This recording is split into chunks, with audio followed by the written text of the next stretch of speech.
Στη Μικρά Ασία υπήρχαν πολλές ελληνικές πόλεις με σπουδαίο πολιτισμό. Όμως έχασαν την ελευθερία τους από τους Πέρσες που είχαν κατακτήσει την περιοχή.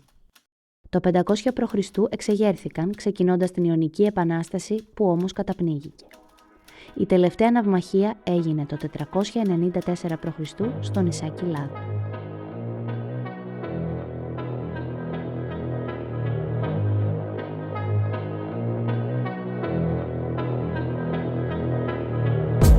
Το κράτος, το Περσικό, απλώνεται Ασία και Αφρική.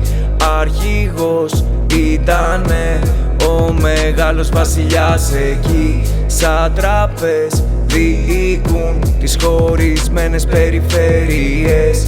Οι πόλεις ελληνικές δεν ήταν ελεύθερες. Στην εκστρατεία, στη Θράκη εκεί, στρατοαναγκαστήκαν να δώσουν εξεγέρση. Ξεκίνησαν τους Πέρσες μακριά να διώξουν. Αναζητούν βοήθεια η Ελλάδα πλοία να τους στείλει. Αθηναίοι και Ερέτρεις μοναδικοί στάθηκαν φίλοι. Στις Άρδεις έφτασαν και διώξαν τις περσικές φρουρές.